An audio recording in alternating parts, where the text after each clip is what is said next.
Hi, I'm Mark, the London Young Greens social media officer, and today I've been with these lovely people canvassing in Islington.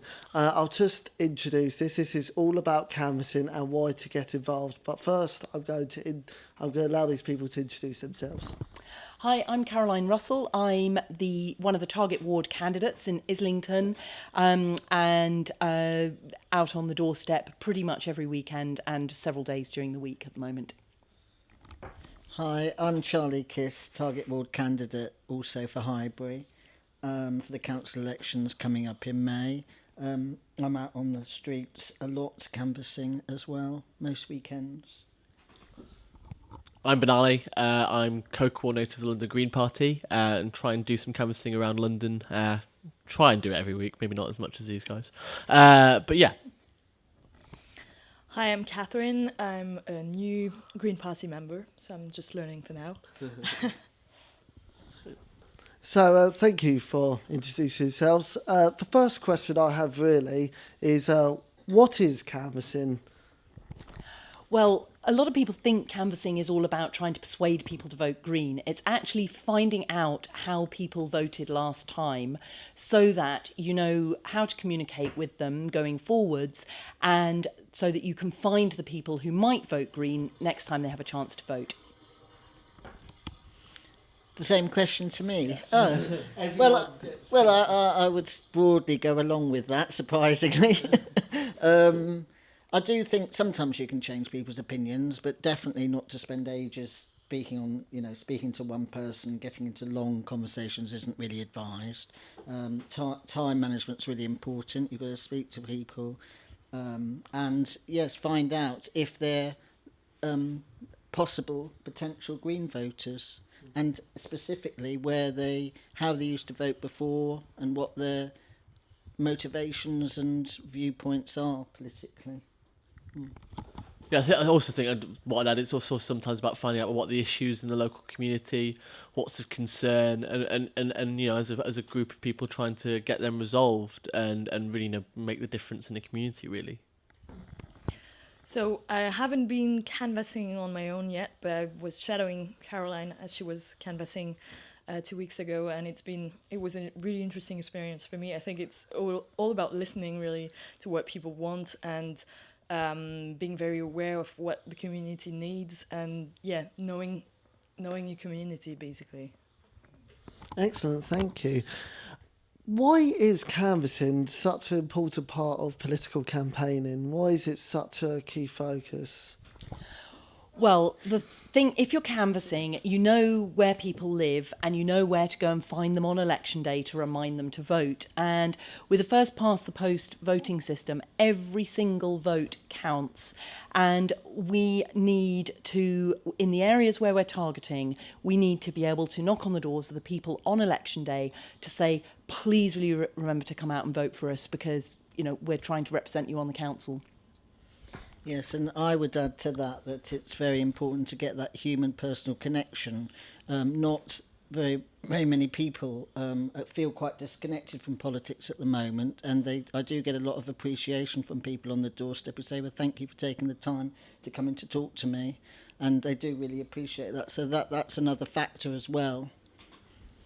Yeah, absolutely. I think being on the doorstep, it's doorstep campaigning. It's about working on the issues that people care about to, make sure that the Green Party is making a difference and getting on that. And obviously the electoral system that we have means that, canvassing is so important. And without canvassing, we can't really, reach out to these communities and get them to see that we're the party that can make the difference in their areas.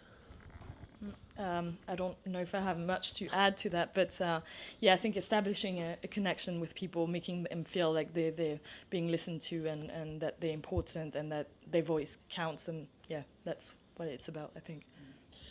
So from what I gather, canvassing is a lot about communicating with people around your area. What skills can you develop from canvassing if someone really wants to get experience in politics? What type of skills have you developed since you started canvassing? Navigation skills, working out where different addresses are. You get a sheet with a list of names and addresses, and reading maps and working out where you are is incredibly important. But also, it's all the stuff we've all been talking about being able to listen, being able to hear people, and being able to decipher what people are saying. To pick up what issues people are really caring about in a particular area, and also to sort of understand if there's someone who might actually, be interested in the Green Party, or, whether actually they're so certain to vote for another party that actually you should probably concentrate on someone else.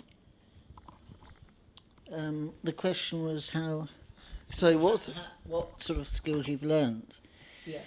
Well, I would say there's lots of different things. There's learning the body language and how to approach people, being very, very receptive to those first few seconds when you open the door. You've got to really quickly work out whether they're irritated, whether they've just come out of the bath, whether they're really receptive. Those sorts of things you have to work out straight away, and work out what would be the best sort of few things to say to them to get them talking, really. And also at the same time to be aware that if they are really busy, to just say, okay, I'm sorry I've disturbed you, I'll call back another time. There's other little things like learning, memorising a whole list of names so you don't say, are you so-and-so, sort of trying to work out which one they are is another thing. Yeah, I mean, I think canvassing definitely makes you have a lot of sympathy with postmen. I think with all the up and down the streets and finding out where you're meant to be delivering stuff and finding people. But I think, canvassing is really rewarding. It does really help, your communication skills, your community organising skills. I think I think effective canvassing is about community organising and being out in your community and working together to better. I'm going to say it again, community. But I think it helps you develop your listening skills, your ability to, communicate effectively and to engage in issues meaningfully. I don't know if I can answer the question yet because I haven't really done any canvassing on my own, but it seemed like a skill that would be really useful would be to know your stuff, basically, know what you're talking about, and be able to have an answer for people who ask questions. I don't know, and probably everything else, I don't know yet. Yeah, thank you very much for that. Just another question. Can you describe maybe one of your first experiences of canvassing, or maybe a recent one where there's been challenges, and how have you overcome those challenges? Do you want to go to someone else first? Yes. I always get the easy job. Well, I feel sorry for Catherine, who always gets the last chance for everything. Catherine, do you want to go first? I've got an example of when I very first went out canvassing. This was in Kentish Town. I went out on my own, and I rang the bell, and I said, it was an intercom. I said, "Is this so and so?" And she said, "No, it isn't. Get your facts right." And it was like really, it took me back a bit. And it was just, I just, realised that we could just all make mistakes, and I'd read the line wrong for the wrong phone. That was just, I think, so my first canvassing was maybe a year and a half ago for the Junction by-election, and I think the first stuff that really struck me was it was just how ordinary it was. I think sometimes before you start canvassing, it can seem like a very difficult and hard thing to get used to, but it really is just, I think having a conversation with your neighbours, with people that about the issues that they care about. So I think it really is, once you get into the swing of it, just quite an ordinary, pleasant thing. Just have a nice little chat with people about what they care about and what you care about and whether there's any overlap. But I think in terms of challenging stuff, I think sometimes, I think Caroline picked up on it in that sometimes you can feel like you're trying to have to argue people to get them and get them over. I mean, I think when you would first start canvassing, and I think I remember this woman who was always talking about, the Greens, they want to raise taxes, they want to get rid of cars, and you're tempted to sit there and go, no, we don't. And you just, at that point, you realise that maybe okay, that's your view, part of the Green Party. I understand that. Thanks so much for your time. goodbye, and then hope that maybe one day they'll hear the message that we're not about those kind of things. So, yeah, I think learning that it's not about winning people over necessarily is one thing that you kind of get used to at the beginning. Catherine, I don't have an answer. Okay. Well, I mean, I can think of one very specific example. Around 20 miles an hour, I often get people challenging me on the doorstep around 20 miles an hour. And, you know, they'll say, oh, well, I don't mind 20 miles an hour around schools or, you know, places where there are children around. But you know, I mean, it just slows everyone down, and it's just that, you know, it's just really unpleasant, and you're just so anti-car. And I was kind of say, it's, you know, it's. I'm sure you would never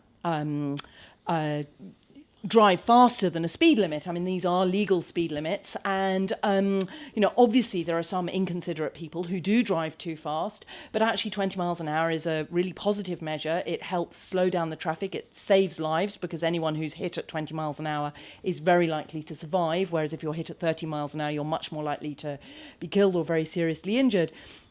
But also, it doesn't really slow down your journey, because journey time in cities is controlled by the amount of people who get through the traffic lights every time they go green. So, in fact, the speed you drive at between traffic signals is completely irrelevant.